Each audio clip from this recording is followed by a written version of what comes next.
You can't just keep shipping me off every single time you guys have an argument. You can't use me like that. That's bullshit. You can't even say I had any part in that. I had no part. You can't use that as the reason why you sent me here. No. Well, I'm happy you're a good producer because you're a pretty fucking lousy father. Ugh.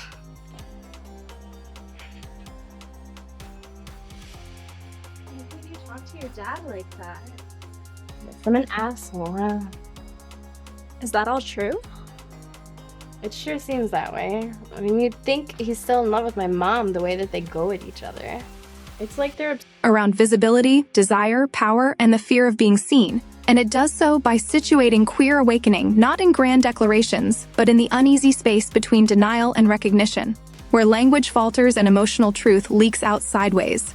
The scene begins with ordinary gestures, calling up the stairs, handing over mail, the casual intimacy of shared space. And this ordinariness matters because it grounds what follows in real life rather than fantasy, reminding viewers that queer self-discovery often unfolds in kitchens and hallways in moments that are technically mundane but emotionally charged.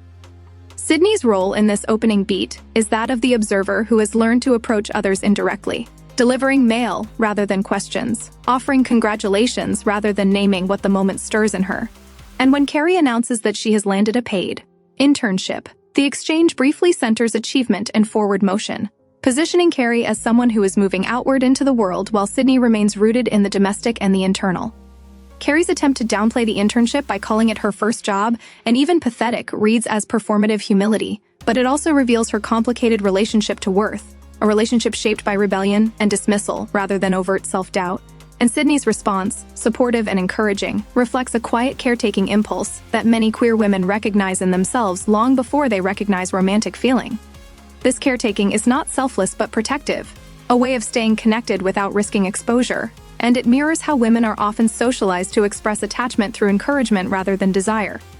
The conversation then pivots, almost casually, into the charged territory that Sydney has been avoiding, when Carrie references being seen with Angie, and Sydney's immediate denial is instinctive rather than calculated, a reflex born of fear rather than deceit.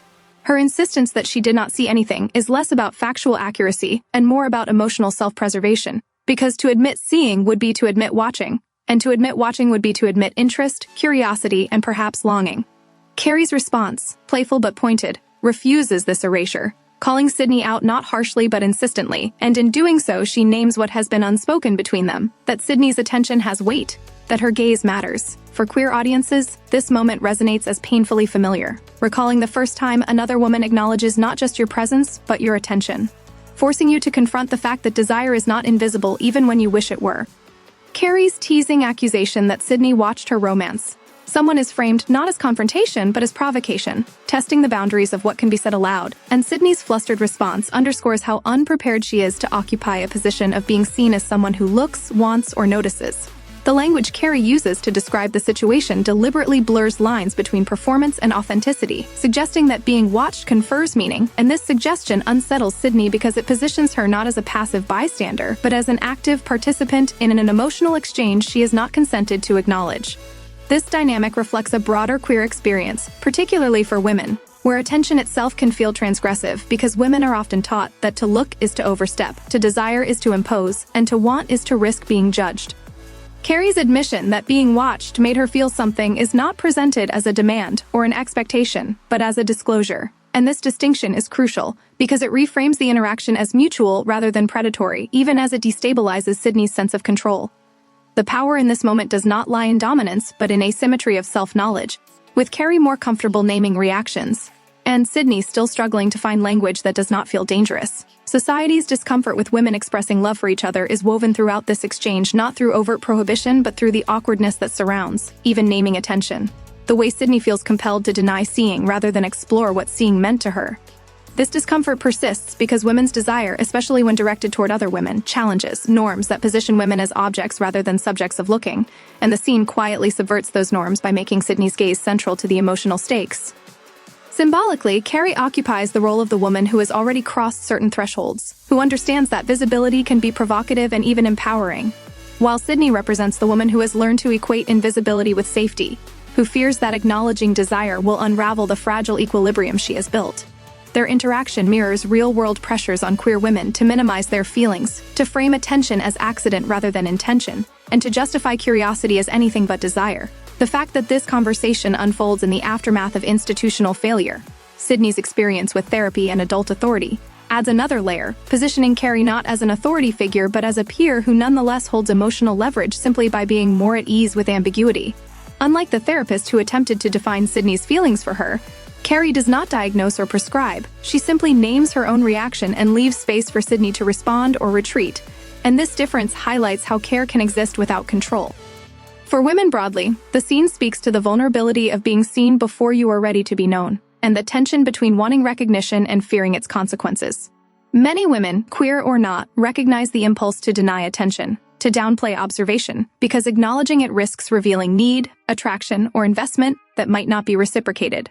In real life, queer women often recall moments like this as turning points, not because something happened, but because something was acknowledged, because another woman named a dynamic that had previously existed only in silence.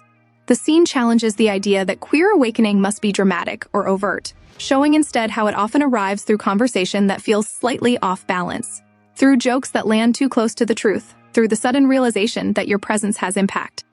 Carrie's comfort with being watched contrasts sharply with Sydney's discomfort at being revealed as a watcher, and this contrast reflects differing strategies for navigating a world that polices women's desire. One embraces provocation as armor, the other retreats into denial as protection. Neither strategy is framed as superior, but their collision creates the emotional friction that drives the film forward. By keeping the scene grounded in dialogue and reaction rather than action, Pepper resists sensationalism and instead honors the slow, often confusing process of becoming visible to oneself and others. For LGBTQ+ viewers seeking authenticity, this moment affirms that desire does not always announce itself with clarity or confidence, that it can emerge as embarrassment, contradiction, and deflection, and that these responses are not failures but part of the terrain. The scene ultimately suggests that what is most frightening for Sydney is not Carrie's actions but the mirror Carrie holds up, reflecting back a version of Sydney that looks, feels, and wants, a version she has not yet learned how to inhabit safely. In doing so, the film offers a compassionate portrait of queer self-discovery as something that unfolds relationally through being seen and seeing in return. And it challenges audiences to recognize how often women's love for women is not suppressed by external force alone, but by internalized rules about who is allowed to want, who is allowed to look, and who is allowed to be changed by what they see.